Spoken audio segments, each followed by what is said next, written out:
Carlos Alberto Patiño Viña es licenciado en Historia y Filosofía, magíster en Lingüística y en Filosofía y doctor en Filosofía.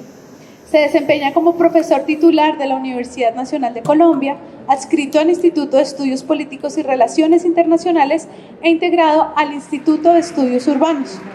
Su trabajo académico se ha consolidado como una contribución clave al análisis de los conflictos internacionales contemporáneos, la historia global y las relaciones entre ciudades y estados, así como el estudio del papel de la religión y la cultura en las dinámicas de disputa y poder a nivel internacional.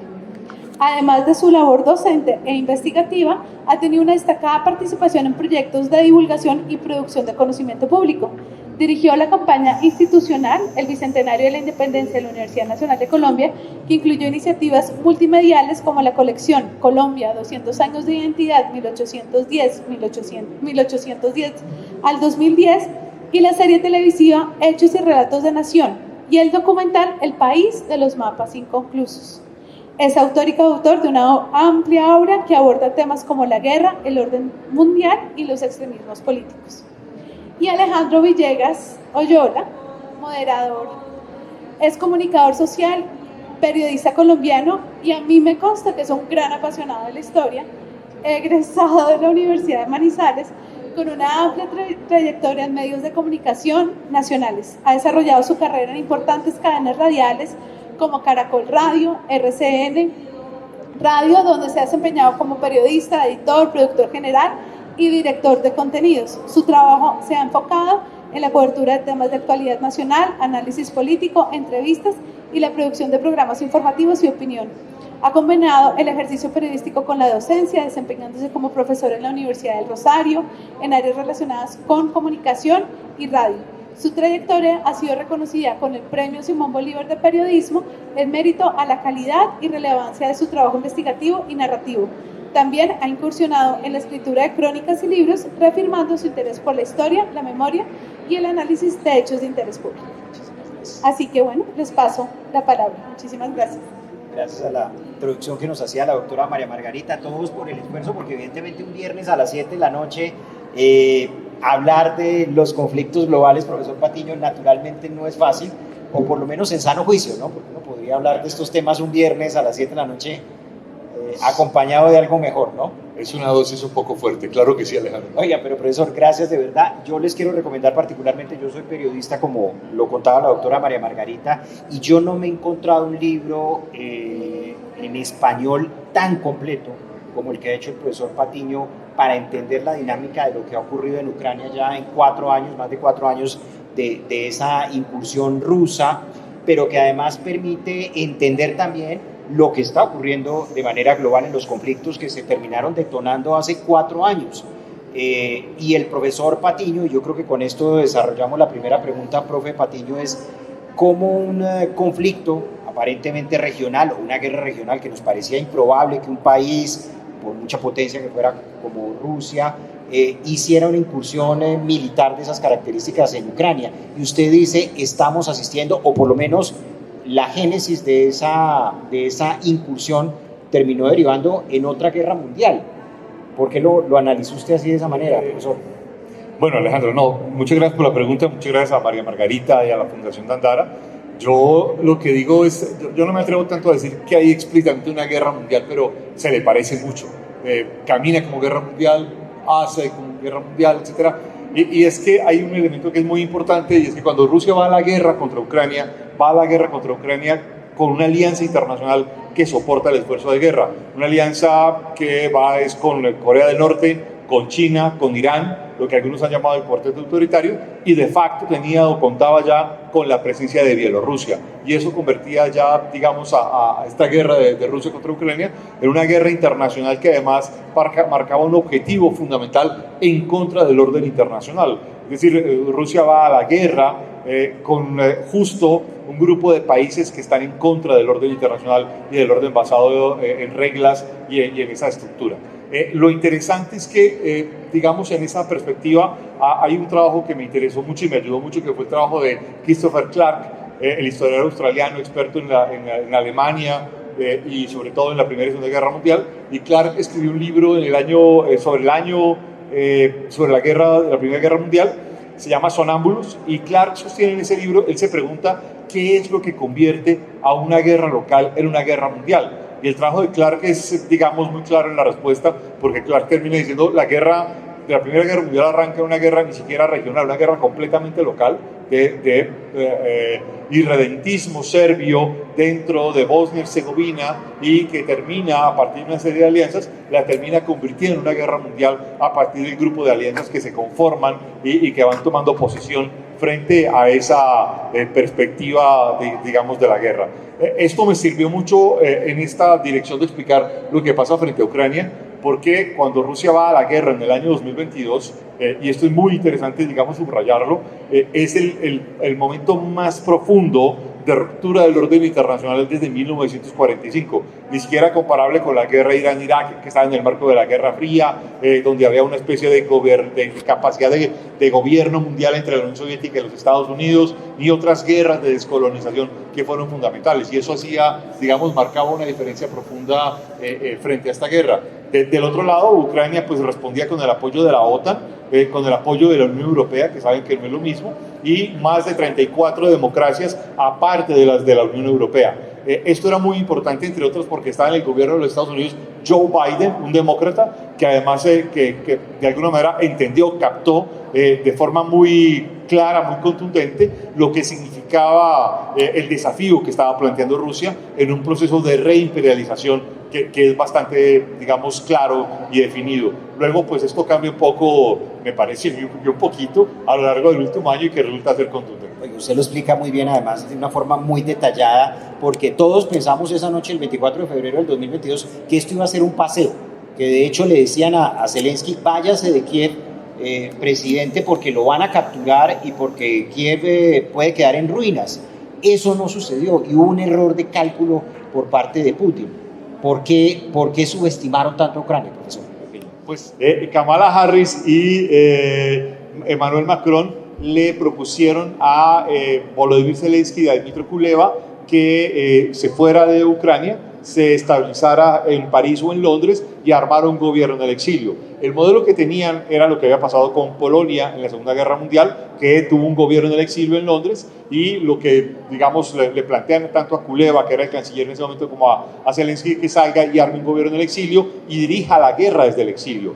Había un hecho claro, y es que, si ustedes recuerdan, en agosto de 2021, los norteamericanos habían salido de Afganistán, y salían las tropas norteamericanas, y 10 días después Ashraf Ghani, que era el presidente de la última república de Afganistán, termina huyendo de Kabul frente al progreso de las tropas desde los talibanes, y termina saliendo de esa posibilidad de mantenerse en Afganistán y dar la guerra hasta el final. Muchos creyeron que Zelensky iba a hacer exactamente lo mismo. Zelensky no solo no hace eso, sino que se queda, y el mismo día en que se queda en Kiev, ese mismo día, el 24 por la noche, arma un pequeño video, graba un pequeño video en su teléfono celular a las afueras del Palacio Presidencial, a donde se había ido a vivir con su familia, y lo manda por redes y dice: aquí estamos y aquí me voy a quedar en esta guerra, dirigiendo las guerras del Palacio Presidencial. Y hay que decir que al día de hoy Zelensky sigue viviendo en el sótano del Palacio Presidencial, dirigiendo la guerra desde ahí. Pero además con un entrenamiento militar también que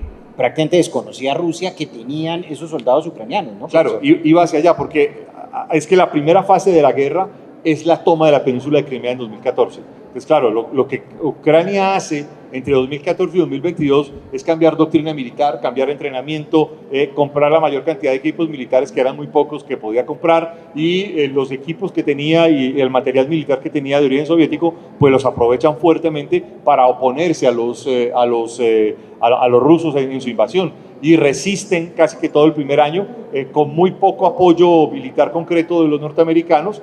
Básicamente los HIMARS es lo que les llega hacia junio, julio del año 2022, resisten de manera muy contundente, y en esa resistencia pues se arma una capacidad fuerte de responder. Claro, un error de cálculo sí, y adicionalmente el gobierno de Biden, ese es quizás uno de los errores más importantes, solo otorga una ayuda a Ucrania suficiente para resistir, pero nunca para derrotar a los rusos. Y hoy tenemos claro que si la ayuda de los norteamericanos y los europeos hubiese sido contundente durante 2022, habrían derrotado el ejército invasor. Oiga, también hay algo muy interesante, y es que usted en el libro narra cómo se están extrapolando también tácticas y estrategias de la Segunda Guerra Mundial.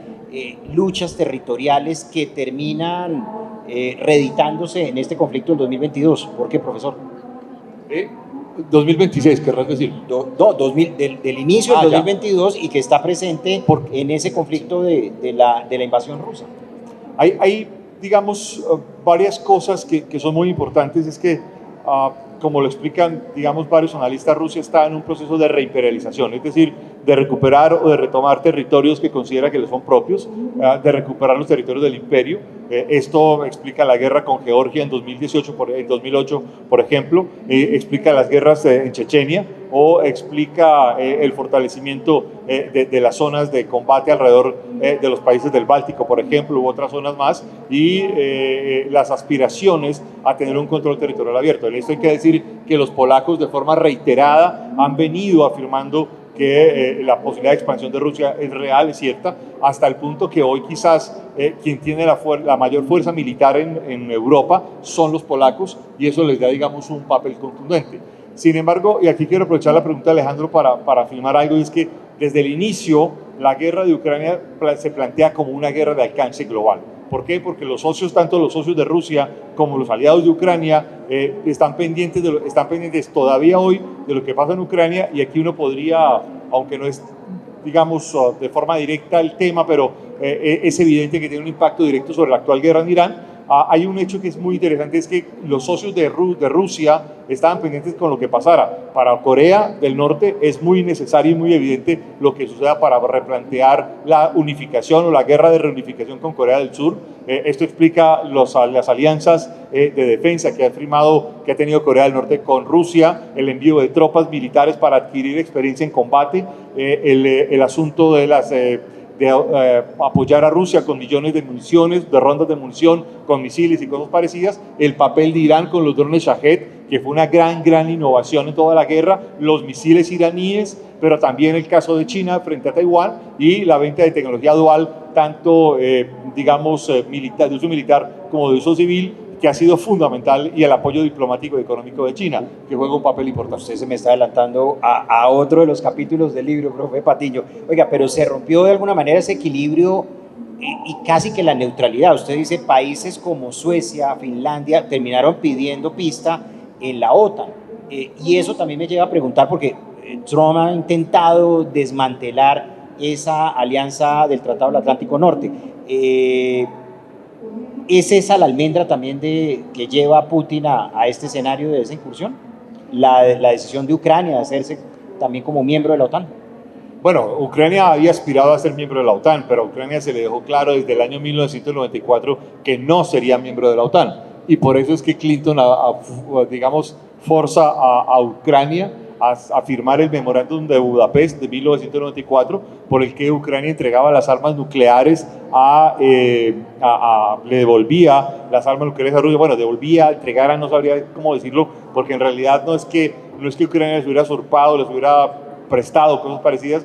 Ucrania las hereda de la implosión soviética y es obligada a entregar estas armas a Rusia, y les es obligada a través del memorándum de Budapest, por el cual además Estados Unidos, el Reino Unido, pero también Bielorrusia y Rusia le daban garantías de que no sería agredida militarmente en ningún momento.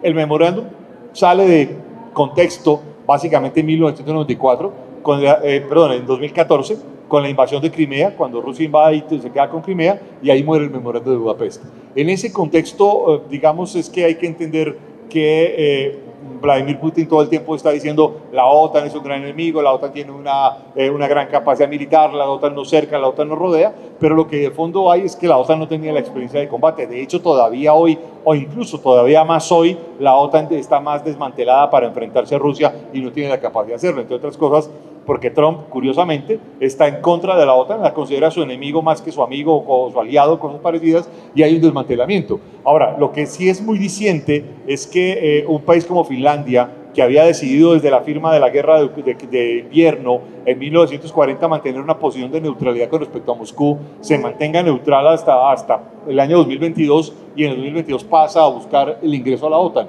y eso mismo sucede con Suecia. Entre otras porque no había otra forma de defensa ni otro mecanismo para defenderse en ese contexto. Esto le da una cierta validez a la OTAN, que también de nuevo hay que recordar que en 2019 Macron había declarado que la OTAN tenía enfermedad cerebral, no servía para nada, y la OTAN solo parece, digamos, tener alguna condición de vivir o de existir a partir de 2022. Esto lo que pone es, más que en condición de seguridad, es en aprietos a los europeos frente a un escenario realmente muy confuso de seguridad y defensa frente a aquello que pueden hacer o no pueden hacer.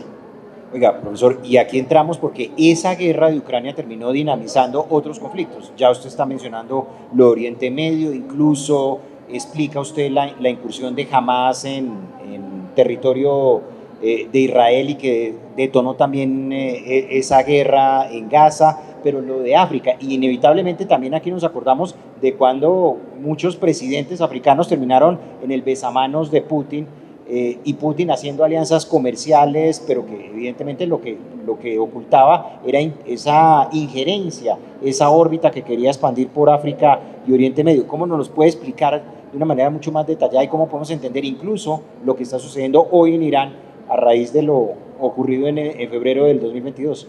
Pues Alejandro, de manera detallada en el libro.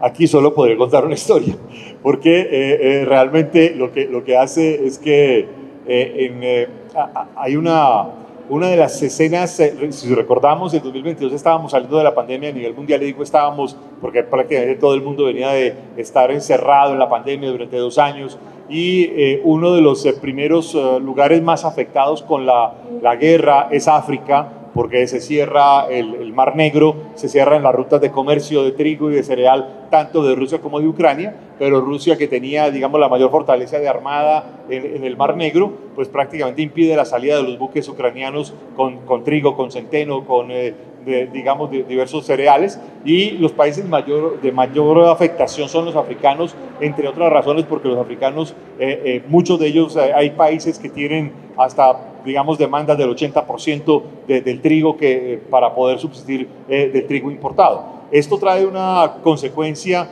y es la competencia tanto diplomática como militar de Rusia en África. Rusia apela a lo que algunos llaman la diplomacia de la memoria, que tiene que ver con el periodo soviético y los procesos de descolonización que la Unión Soviética apoyó después de la Segunda Guerra Mundial, y Ucrania, digamos, un país recién salido, recién descolonizado, de la tercera ola de descolonizaciones de 1991, pues no tenía ni la tradición ni el número de embajadas suficientes en África, y eso hace que haya digamos, un desbalance muy fuerte entre los países africanos que apoyan a Rusia y los que apoyan a Ucrania. Pero adicionalmente Rusia empezó a apoyar en 2022 una serie de golpes de Estado, 2022, 2023, 2024, que han llevado a que Francia salga de gran parte de lo que se conoce como el Sahel, empezando por Malí, continuando por Mauritania y otra serie de países, y también los Estados Unidos han salido de varios países africanos, fundamentalmente por la presencia rusa, de forma tal que la guerra en Ucrania ha impulsado una disputa geopolítica de primera órbita en el caso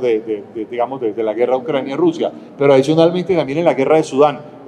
Han visto que ha vuelto a salir muchas noticias de la guerra en Sudán. La guerra en Sudán tiene casi tanto tiempo como la guerra de Ucrania. Es una guerra también tan brutal como la guerra de Ucrania, y es una guerra en la que además Ucrania apoya a Sudán y Rusia apoya a los rebeldes de Sudán, y a su vez hay una división entre Sudán del Sur y los rebeldes de Sudán del Sur, y a la vez lo mismo pasa en Malí o en otras regiones de África. Hay una disputa 1 a 1 en África. ¿Y cuál es ese papel de Rusia también en lo que está ocurriendo en Irán? El papel de Rusia, esto es, digamos, uno de los asuntos más complejos de explicar, y es el ataque de Hamas del 7 de octubre de 2023 contra Israel. El ataque de Hamas, digamos, hoy hay suficiente soporte documental, etcétera, para demostrarlo, y es que Hamas se lanza al ataque contra Israel en un momento en que Israel estuvo a punto de tener una normalización de las relaciones con Arabia Saudita, y estaba en ese momento previsto el viaje del ministro de Turismo de Israel a Riad para normalizar las relaciones, y otra serie de acciones importantes. Hamas lanza su ataque, y el ataque de Hamas se vuelve, pues, digamos, clave, entre otros, para volver a poner el tema palestino sobre la agenda de medios de comunicación. Prácticamente había desaparecido la agenda de medios de comunicación, y de alguna manera se suponía que Irán y el eje de la resistencia de Irán, en el que participaban Hamas, Hezbollah Kataib en Irak, los hutíes en Yemen, el régimen de Bashar al-Assad en Siria, pues tendrían la fortaleza para contener a Israel, y había muy poca apuesta de que Israel iría más allá de atacar a Hamas y a la Franja de Gaza. Israel empieza a hacer una valoración y a decir o a creer que tiene una ventana de oportunidad para atacar no solo al eje de la resistencia de Irán, sino a Irán, y se enfrenta directamente a Irán. Esto es lo que lleva a que Israel ataca a Hamas, pero aprovecha también para atacar a Hezbollah y a todo el eje de la resistencia, se lanza contra Irán, y ahí es donde vemos los ataques directos, de los intercambios de fuego directo entre Irán e Israel en 2024 y 2025, hasta que en 2025 Donald Trump se involucra y va a la guerra de los 12 días. Esto es, digamos, todo un cambio de dinámica geopolítica muy importante, donde además Israel aparece como un país con superioridad militar, y bueno, en el entresijo hay un montón de asuntos que no suelen verse en los medios, pero tiene que ver con esa desconfianza en las alianzas entre los árabes y los Estados Unidos, y esto es parte de lo que empieza a pasar en ese contexto. Yo le confieso, profe, que también quedé preocupado y asustado leyendo su libro, porque algunas guerras o conflictos que estaban dormidos, bueno, el de Corea del Norte y Corea del Sur no tanto, pero sí China, Japón, India, Pakistán, el mar de Taiwán, estamos asistiendo a la resurrección, y esto puede terminar animando a conflictos mucho más globales y con alcances mucho más preocupantes, profe. Quiero responder a esta pregunta de Alejandro con la coyuntura mundial actual. Cuando Donald Trump decidió lanzar el ataque contra Irán el 28 de febrero, muchos analistas en Estados Unidos y en otras partes del mundo pensaron que era una guerra regional o que era una guerra local y que no tendría repercusiones globales.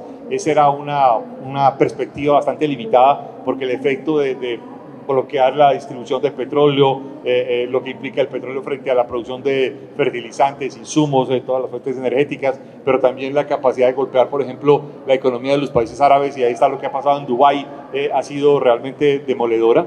Resulta que lo que ha venido quedando claro es que en efecto Trump se metió con uno de los miembros del eje del cuarteto autoritario, es decir, Rusia, China, Corea del Norte e Irán, y obviamente esto explica también la parte de las reacciones de Irán. Y además que estamos en un contexto de guerra asimétrica. Entonces, lo que Rusia ha descubierto de guerra asimétrica en las trincheras con Ucrania, pues Estados Unidos lo ha descubierto de guerra asimétrica en el Golfo Pérsico, en el Estrecho de Hormuz, pero además en toda esta zona del Golfo, de la Península Arábiga y del Estrecho de Bab el-Mandeb, etcétera, donde la Armada de los Estados Unidos no ha podido armar un control o tener un control fuerte, porque los drones baratos y los misiles baratos de Irán tienen una capacidad mucho más fuerte de alejar a estos grandes portaaviones de los Estados Unidos. Y luego ha ido saliendo a la luz pública, por ejemplo, cómo Rusia ha otorgado información de primera calidad, información de inteligencia de primera calidad a Irán para golpear fuertemente las bases norteamericanas del Medio Oriente, que han sido muy claramente golpeadas, e incluso se ha destruido parte de la capacidad digamos, de tener mayor control militar sobre estas zonas. Esto es lo que explica que Trump todo el tiempo esté suponiendo que otros países pueden ir a abrir el estrecho, que puede haber una negociación, etcétera, hasta que llegamos a esta derrota estratégica de esta semana, en la que Trump declara una tregua indefinida, porque no llega, digamos, a ninguna condición frente a los iraníes, y queda la duda: ¿va a ser una guerra de mayor repercusión aérea? ¿Se va a producir una capacidad de incursión marítima, o va a haber una capacidad de confrontación, o no la va a haber? Y esto, digamos, empieza a generar un debate. Todo esto, insisto, marca además un hecho que para mí es muy importante y que es parte de mi tesis en el libro, es que lo que está Estados Unidos descubriendo es que están peleando parte de una guerra global que suponía que no existía o que podría dominar y superar rápidamente. Y claro, cuando se mete en la guerra contra Irán, pues lo que ha descubierto es que está en una guerra de mayor calado, de mayor pretensión, al mismo tiempo en que Donald Trump de alguna manera ha renegado de las bases y las fortalezas de lo que había sido el poder internacional de Estados Unidos desde la Segunda Guerra Mundial hasta el año pasado. Pero se van a incendiar evidentemente esos otros conflictos: India, Pakistán, el mar de Taiwán, el mar de China, el Japón con China. eso, ¿estamos asistiendo a ese nuevo momento? Hay un dato, y es que desde el año pasado el secretario de guerra, como lo llama la administración Trump, o el secretario de defensa, como lo llamaría Harry Truman, decidió desde marzo del año pasado empezar a mover tropas y equipos militares y municiones de Taiwán y Corea del Sur para el Medio Oriente, y algunos incluso pues, de retorno a los Estados Unidos. Y obviamente cuando se produce este ataque a Irán, hay que recordar, primero hay un dato que es muy interesante, es que 5 o 6 días después del ataque hay informaciones de que el Kremlin de alguna manera había recibido con satisfacción el ataque a Irán, no porque se atacase a Irán, sino porque Estados Unidos había entrado en la misma dinámica de la guerra que Rusia en Ucrania, y consecuencia tumbaba el argumento de guerra legal o ilegal y de derecho internacional o no derecho internacional. Pero el otro asunto es que termina haciéndole el favor al cuarteto autoritario. Cuando saca tropas de Corea del Sur y saca equipos militares de Corea del Sur y saca munición de Corea del Sur, y lo mismo hace con Taiwán, y si ustedes recuerdan, entre abril y mayo del año pasado hubo un debate realmente muy serio y muy importante de si Estados Unidos debería o no debería apoyar la defensa de Taiwán. Todo esto lleva pues a un debate realmente muy serio de cómo se produce, digamos, mantener unas alianzas firmes en ese contexto. Y ustedes recordarán que hay varios funcionarios del gobierno Trump que han dicho que no hay que comprometerse en la defensa de Taiwán, que ese no es su problema. Claro, esto lo que lleva es... a lo de Biden, ¿no? Porque Nancy Pelosi estuvo en... Claro, exactamente. Y esto lo que lleva es justamente a que lo que está haciendo Donald Trump de alguna manera es hacerle el favor al cuarteto autoritario. Es decir, prácticamente va dándole la razón a la alianza que arrancó la guerra en Ucrania. Y eso implica un cambio de fondo que yo quiero subrayar, es mucho más que un problema ideológico. Esto no es un problema de derechas o izquierdas, es un problema de posiciones geopolíticas de largo alcance entre las grandes potencias. Oiga, profe Patiño, usted explica cuál ha sido el comportamiento también de América Latina, ¿no? Que ha estado en el péndulo entre el silencio cómplice, el apoyo directo, bueno, lo vimos en Cuba y en la Venezuela de Maduro, el caso de Colombia, que pasó de una condena en la administración de Iván Duque a tener una postura distinta con Gustavo Petro. También los cambios de gobierno que ha habido en la región han llevado a que haya cierta ambivalencia. ¿Por qué ese conflicto es clave también y pasa por América Latina? Ese conflicto pasa por América Latina porque entre el grupo de países que eran cercanos a Moscú, que apoyaban a Moscú, pues no solamente estaba Siria hasta la caída de Bashar al-Assad en diciembre de 2024, sino que también estaban de manera muy directa pues Venezuela con Nicolás Maduro, Cuba obviamente, Nicaragua con Daniel Ortega y Bolivia.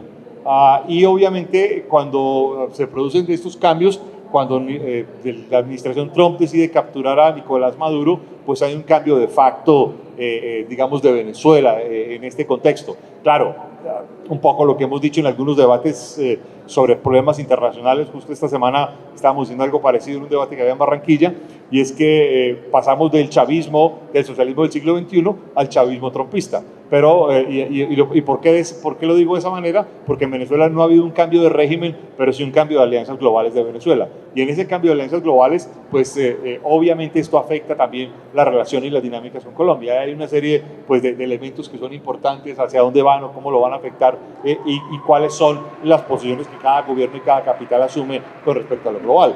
Esto implica también a Cuba, implica cuáles van a ser las decisiones que el gobierno de Donald Trump va a asumir frente a Cuba, si va a tener una posición mucho más fuerte y contundente en términos militares y de operación militar con Cuba o no los va a tener, o cómo va a actuar con respecto a esa condición de Cuba. Y esto va marcando pues una serie de posiciones cada vez más fuertes y mayores en esa dirección. ¿Por qué la postura también de Gustavo Petro frente a Rusia?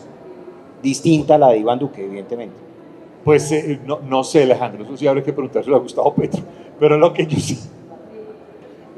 sí quiero decir es que, qué pena, pero es que lo que sí puedo juzgar son las acciones de gobierno. Lo que pasa es que como hemos tenido como 5 cancilleres, entonces no sabemos cuál es la postura hegemónica de Colombia. No me hagas poner en aprieto, es que ya me dio hasta calor en la cara, pero es que me ponen aprieto desde Alejandro con esa pregunta. Pero lo que yo sí puedo explicar es que Gustavo Petro, de alguna manera, hasta el día de hoy, eso lo puedo decir con claridad, hasta el día de hoy de esta presentación, no ha respondido ninguna de las llamadas del embajador de Ucrania en Colombia, Yuri Polyakhovich, no ha respondido ninguna de las llamadas de Volodymyr Zelensky. Hay que recordar que a mediados de 2024 se produjo la gran conferencia de paz en Suiza, a la que asistieron 94 países. Se supone que Petro iba a ir y a última hora, estando en Berna, canceló la asistencia a la conferencia de paz. Ha evitado responder cualquier asunto sobre Ucrania y con un argumento que no es muy entendible. Dice que él no habla con Zelensky porque Zelensky apoya la guerra. Y queda la pregunta aquí, ¿quién es el agresor? ¿Rusia o Ucrania? Y esto lleva al debate de cómo se juzga esto en el derecho internacional. Con otro problema adicional que es muy importante, es que Colombia siempre ha tenido consistentemente una posición de estar siempre respaldada en las instituciones internacionales y en el derecho internacional. Aquí habría que recordar, bueno, no es el espacio para decirlo, pero Colombia, digamos, desde la Segunda Guerra Mundial, siempre ha mantenido posiciones muy firmes frente al sistema internacional, frente al derecho internacional, incluso en coyunturas muy difíciles internacionales, no se ha doblegado a las exigencias de los Estados Unidos. Y en este caso, pues Petro termina tomando una decisión que es bastante poco comprensible en términos internacionales. De hecho, incluso no ha habido ningún apoyo real ni para Ucrania ni para otras condiciones, y de alguna manera ha hecho un uso beligerante de los conflictos internacionales, pero no de una evaluación, digamos, más mesurada y clara o realista de lo que está sucediendo. Oiga, profe, a lo largo del libro, incluso usted en la introducción lo plantea, pero también como gran conclusión de que definitivamente el fin de esta guerra pasa por un tratado de paz de imperios. Y ahí usted habla con nombre propio de Putin y de Donald Trump. Yo no sé si eso es para preocuparse o realmente si podemos asistir a una finalización de ese conflicto con las cesiones territoriales y seguramente económicas y de toda naturaleza que tendrá que hacer Zelensky a Putin y a Trump también para que le mantenga el apoyo. ¿Eso es así? Cuando la guerra empezó hace ya más de 4 años, había 3 escenarios. Rusia tenía una victoria aplastante que no tuvo. Un dato que ya todo el mundo sabe, pues, pero lo quiero recordar que es una anécdota, y es que en el morral de combate de los rusos llevaban el uniforme de gala, porque la idea era desfilar el día de la victoria por las calles de Kiev, celebrando la captura de Kiev y de Ucrania. Eso no sucedió. El otro contexto es que hubiese una victoria de Ucrania, tampoco sucedió, y la tercera opción es que hubiera una guerra de desgaste. Profe, quisiera concluir por si hay preguntas también de los asistentes, es ¿qué tipo de orden mundial va a surgir después de todo esto? Es la pregunta. O sea, aquí las instituciones evidentemente fracasaron. ¿Qué va a ser después de nosotros, del planeta? ¿Ah? ¿Quién va a ser el rector del mundo?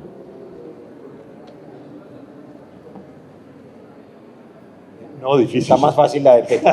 Está más fácil la anterior. No, difícil, muy difícil esa pregunta. Es que justamente uno de los momentos, digamos, más complejos en esta condición es si va a haber o no va a haber, si se va a presentar, si va a existir o no va a existir una posibilidad de construir un orden internacional, una estructura institucional internacional, reconstruir frente a lo que hay, y en parte tiene que ver con un hecho que es muy sorprendente, y es que quien había sido el animador, el constructor, el sostén, el soporte del orden internacional eran los Estados Unidos, y pues con el gobierno de Trump ha renunciado a ese orden internacional, ha renunciado a las alianzas defensivas. Incluso algo que es muy curioso y que ha pasado de agache es que el gobierno de Trump incluso ha renunciado incluso a la importancia de las bases militares, que ha redescubierto en la guerra con Irán que las bases militares son muy importantes, pero reiteradamente le ha dicho a muchos socios, no los necesitamos, podemos solos, podemos sin bases, podemos sin alianzas, podemos sin acuerdos. Pues mire lo de Starmer, el socio natural de Estados Unidos que era el Reino Unido, y miren lo que terminó. Claro, obvio, y todo el contexto de la Unión Europea. Entonces esto empieza a marcar una crisis de fondo. Esto es, yo no quiero hablar de Tercera Guerra Mundial, no lo quiero llamar así, pero se le parece, en el sentido en que estamos como una especie de volver a barajar los grandes conflictos, volver a barajar todo lo que hay frente al orden internacional, y pues bueno, ahí estamos en una crisis bastante notoria. Bueno, no sé si entre los asistentes tengan ustedes preguntas. Yo la verdad les quiero recomendar particularmente este libro del profesor Patiño. No solamente nos va a ayudar a entender lo que está ocurriendo ahora mismo en la guerra entre Ucrania y Rusia, sino también muchos de esos conflictos que se están desarrollando o que podrían desarrollarse próximamente como resultado de esta guerra. Si le damos paso, si hay preguntas de...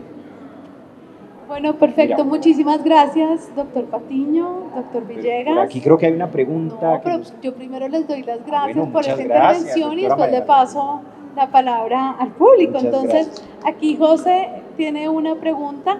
Yo no quiero ser antipática, pero es una pregunta, es un breve comentario. Yo no lo digo por ti, ¿no? Pero digo, es porque para que haya espacio para todos y para que ustedes tengan su tiempo para conversar. Así que, José, por favor, sigue. Doctor Patiño, buenas tardes. Buenas noches, perdón. Quería saber si, digamos, el tema de Ucrania y Rusia puede, digamos, estudiarse también con los antecedentes que hubo antes, como por ejemplo el tema de la Rusia zarista, de los imperios rusos, ¿sí? El tema de la Rusia, de todo el tema medieval, y obviamente el tema soviético. Si hay, digamos, un paralelismo, o se puede, digamos, aprender también de esa parte. Quería saber también si hay una comparativa en eso. Esa es mi pregunta. Sí, hay un historiador que se llama John Darwin. Gracias. Hay un historiador que se llama John Darwin. El libro de Darwin en inglés se llama After Tamerlane, en español se llama El sueño del imperio. Está en la editorial Taurus, es de 2012. Es muy interesante entre el capítulo cuarto y quinto. Bueno, ahora no voy a decir qué páginas, pero me acuerdo de las páginas. Explica cómo Moscú termina conquistando a Kiev a mediados del siglo XVIII, y la conquista de Kiev la empata con la guerra contra los otomanos en el Mar Negro, y cómo a partir de ahí se queda con la península de Crimea. Esto porque la pregunta que haces es muy interesante, porque el discurso del Kremlin es que Ucrania es de Rusia tan antigua como Moscú. Es decir, pretenden primero decir que Moscú siempre ha sido un imperio centralizado, cosa que no era. Pretenden decir que Kiev siempre ha sido parte del territorio de Moscú, cosa que tampoco era. Y pretenden decir que además es una especie de vocación imperial eterna. Luego, pues hay un montón de trabajos de historia, bueno, los de Orlando Figes o los de Peter Frank Kopan, bueno, hay un montón de trabajos sobre historia de Rusia, y el uso que Rusia suele hacer de la historia y el uso que suele hacer de una perspectiva imperialista de la historia. Y claro, digamos, aquí hay una cosa que es fundamental, y es cómo Putin utiliza la historia como una herramienta política y una herramienta imperial que además le permite avalar sus acciones militares y de confrontación. Y eso tiene pues un papel importante. Tú tienes otra pregunta, ¿no?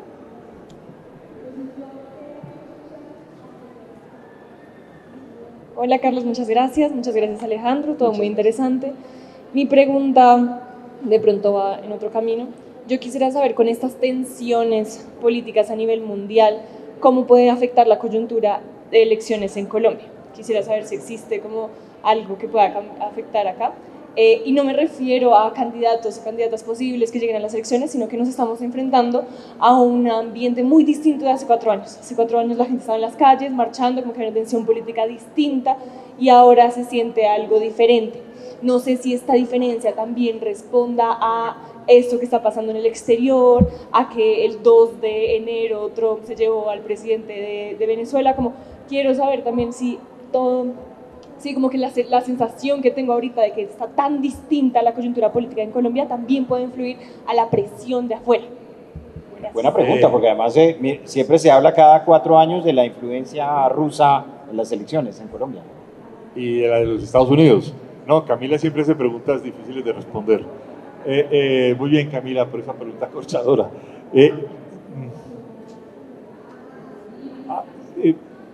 Sí, hay digamos que lo que está pasando está muy marcado por la influencia global, eso es necesario. Es decir, en el ambiente se capta la preocupación por el efecto de la guerra en Irán, el efecto del petróleo, el efecto de la crisis de la economía, el efecto de la política, qué tanto afecta o qué tanto tiene un impacto no directo lo que está sucediendo. Creo que eso es muy evidente.